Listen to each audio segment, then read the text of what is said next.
कीर्तनाला येत नाही. हे छत्रपती शिवरायांचे मावळे आहे. काही काही ठिकाणी तरुणाला म्हणावं चला ना बाबा कीर्तनाला, तर तो तरुण कीर्तनात येत नाही. तो तरुण 31 डिसेंबर गाजवल्याशिवाय राहत नाही. तो तरुण सकाळी जातो घरून, संध्याकाळी आणावं लागते त्याला धरून. असे तरुण असतात. पण खरोखरच महाराज म्हणतात कीर्तनामध्ये असा तरुण पाहिजे की ज्याला कीर्तनाची आवड पाहिजे. तो नाथ बाबा म्हणतात अरे धन्य जगी तोचे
धन्य जगी तोची एक हरी रंगिनाचे. तो कीर्तनात नसला पाहिजे महाराज, कीर्तनात नसला पाहिजे त्याला तरुण म्हणतात.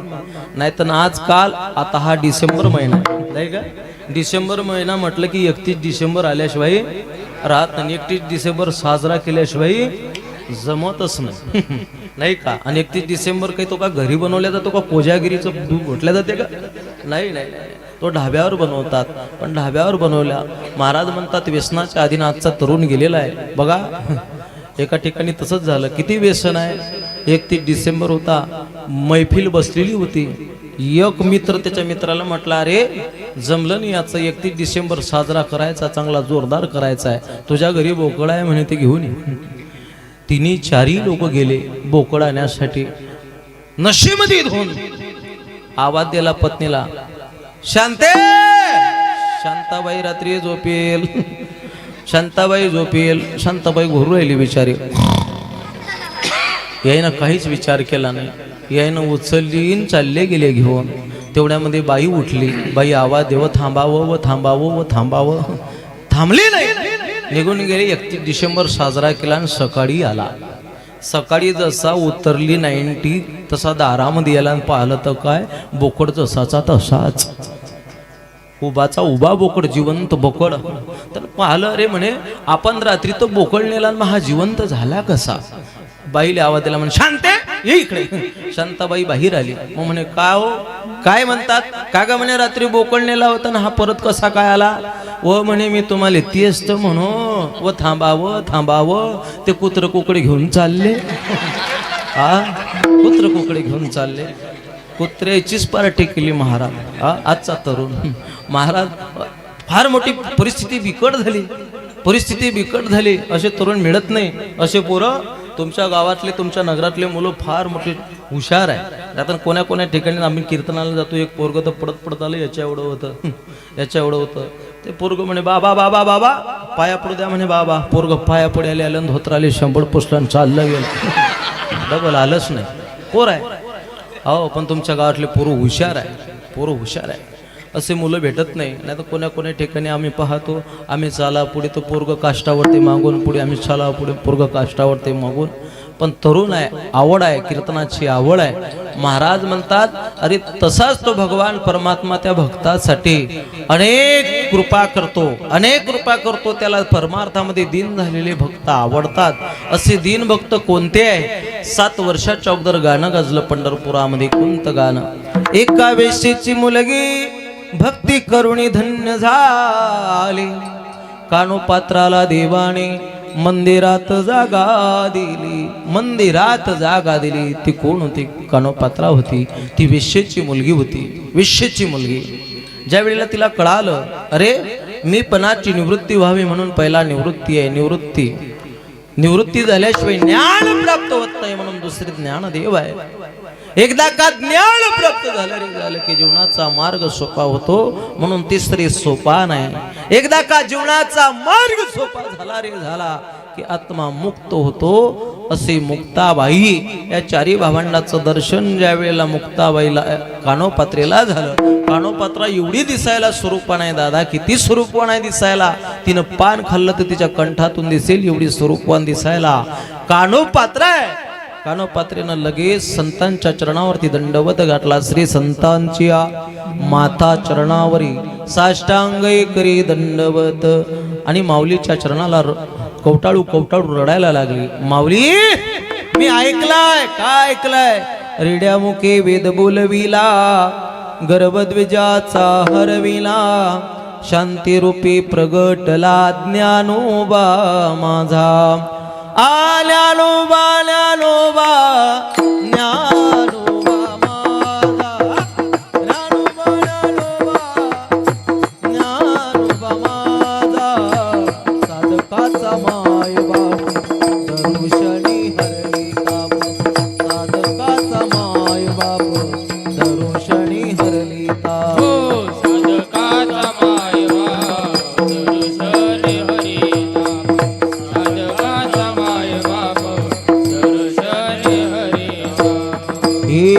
रेड्यामुखे वेद बोलविला, गर्भध्वजाचा हरविला, शांतीरूपी प्रगटला ज्ञानोबा माझा. रेड्यामुखे वेद बोलविला, गर्भध्वजाचा हरविला, शांतीरूपी प्रगटला ज्ञानोबा माझा. हे ज्ञानोबा ज्ञानोबा ज्ञानोबा माझा, ज्ञानोबा ज्ञानोबा ज्ञानोबा माझा. साधकाचा माय बाप दरुशनी हरली ताप, साधकाचा माय बाप दरुशनी हरली ताप. हे साधकाचा माय बाप दरुशनी हरली ताप, साधकाचा माय बाप दरुशनी हरली ताप. हो, साधकाचा माय बाप दरुशनी हरली ताप. माऊली बघितलं कानोपात्राने. माऊली माझ्या जन्माचा आणि जन्म मरणाचा सोहळा कसा साजरा होईल मला मार्ग सांगा. ज्ञानोबाराय बोलता अगं तुला जर जन्म मरणाचा सोहळा साजरा करायचा असेल तर पांडुरंगाच्या देवळामध्ये नाच. अगोदर सांग तू कोणाची मुलगी आहे, तुझ्या बापाचं नाव काय. कानोपात्रेनं सांगावं माझ्या बापाचा पत्ता नाही, कारण मी एका वेश्येची मुलगी आहे. मी एका वेश्येची मुलगी आहे. एका वेश्येची मुलगी. त्यावेळेला माऊलीच्या डोळ्यातून सुद्धा अश्रूच्या धारा आल्या. माऊली दूध जसं पवित्र आहे तसे संपूर्ण अंगाने पवित्र असणारी मी कानोपात्रा आहे. दुधाला जसा कलंक नाही तसा या देहाला सुद्धा कलंक नाही. माऊलीनं सांगितल्यानंतर कानोपात्रा भगवंताच्या रावळामध्ये नाचते. देवासाठी अभंग म्हणते. ती गोड गोड अभंग देवासाठी म्हणते. बघा आई भोळा माझा बाप, आई भोळा माझा बाप, घेईल ताप हिरोनी. आई भोळा माझा बाप, आई भोळा माझा बाप. देवासाठी अभंग म्हणते. एक दिवस बिदरच्या बादशाचं लक्ष गेलं. बिदरच्या बादशाने विचारलं अरे ही कोण आहे. सरकार ही त्या वेश्येची मुलगी आहे. अरे ती वेश्या एवढी स्वरूपान तिची मुलगी. प्रभात समयोपातला वैष्णवाचा मेळ गरुडा पै दाटला. वैष्णवाचा मेळ गरुडा पै दाटला.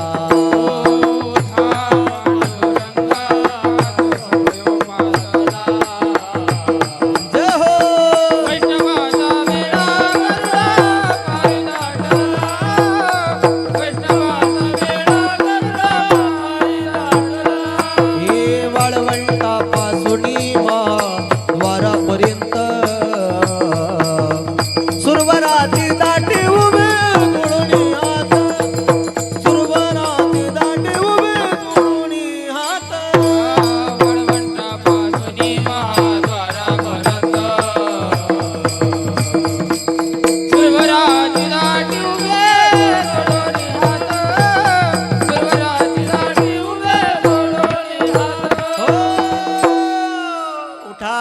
पांडुरंगा प्रभात समयो पातला वैष्णवाचा मेढ गरुडा परिदाटला.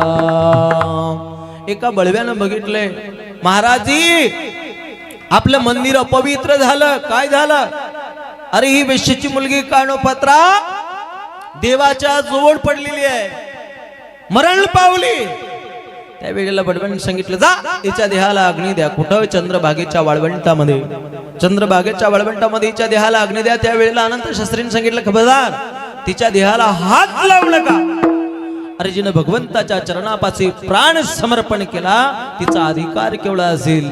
तिच्या देहाला हात लावू नका. देव मला जशी बुद्धी देईल मी तिच्या देहासोबत असं करेल. पुन्हा रात्री 12च्या सुमारामध्ये अनंत शास्त्री तिच्या देहाच्या जोड झोपले आणि मध्यरात्री आवाज आला. कुणाचा? विश्व ज्याच्या ताब्यात आहे त्याला देव म्हणतात. अशा ब्रह्मांडाच्या चलकाचा आवाज आला. हे अनंता, हे अनंता, कानोपात्रा पवित्र पा, कानोपात्रा पवित्र पा. अरे माझी कानोपात्रा संपूर्ण देहाने पवित्र आहे. अरे दूध जसं पवित्र आहे तशी माझी कानोपात्रा संपूर्ण देहाने पवित्र आहे. माझ्या कानोपात्रेला स्थान माझ्या डोळ्यापाशी पाहिजे. माझ्या कानोपात्रेला स्थान माझ्या जवळ पाहिजे.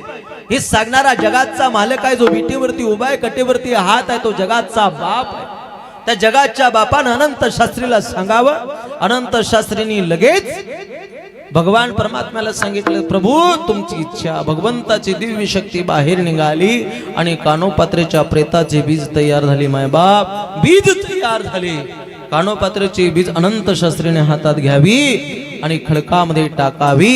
खडकामध्ये ते झाड निघालं. पंढरपूरमध्ये आजही ते चंद्र सूर्य तारा आहे, तोपर्यंत अजामर आहे. महाराज त्यावेळेला भगवंतानं सांगावं, भगवंतानं सांगावं रे जो वारकरी माझ्या पंढरीमध्ये येईल, माझ्या पंढरीमध्ये येईल, माझ्या कानोपात्रीचं दर्शन घेतल्याशिवाय त्याला माझ्या दर्शनाचं पुण्य फळ मिळणार नाही, पुण्य फळ प्राप्त होणार नाही. हा अधिकार भक्ताचा आहे. म्हणून जगद्गुरु तुकोबाराय बोलतात, म्हणून तो विश्वाचा मालक जग कृपावंत आहे. किती कृपावंत? अभंगाच्या पहिल्या चरणावर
एकदा टाळकरी मंडळीसाठी जोरात टाळ्या वाजवा. काय आवाज आहे. कृपावंत किती, कृपावंत किती. अशी टाळकरी जर कधी भेटली ना भाऊ, असं वाटतं 2 वाजायला चालू द्या. चालू देऊ का? काही नाराज आहे का तुम्ही? मी येऊ का करून? नाहीतर अशी बसणारी श्रोते मंडळी, नाही तर कोण्या कोण्या ठिकाणी आम्ही जातो ना, आम्ही बोल्यामध्ये मग्न, आजी झोपेत मग्न. आम्ही बोल्यामध्ये नळला कोल्ला झाला आणि आजीच्या जांभोया देऊ देऊ आजीच्या लागली सिग्नल द्यायला. इकडे चोपड्याकडे एवढे हुशार लोक आहे हो सतीश भाऊ. झोप जर कधी लागली ना, ते काळे चष्मे येतात, काळे चष्मे. डोळे काढे डॉक्टरना, ते काळे चष्मे. असंच झालं. कीर्तन चालू, आजीले जे लागली झोप.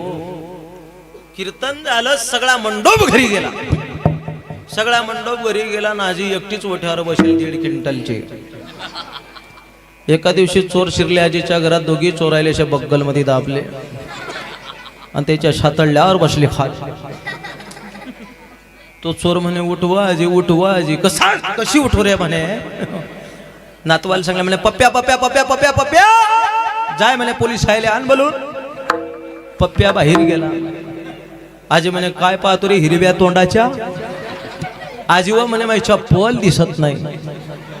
तो खाली पडेल. चोर म्हणे बापा माई घेऊन जाय रे. पण हे ओझं उतर गड्या. 1.5 क्विंटलची आजी. आणि आजीले सण झोप लागली कीर्तनामध्ये. काया चष्मा लावेल कीर्तनकाराली, समजना आजी झोपेला की जागी आहे. सगळा मंडप घरी गेला आणि एक बोकड्या आला. तो बोकड्या सोडेल होता देवाले, कुकू लावून सोडेल होता मायासारखा.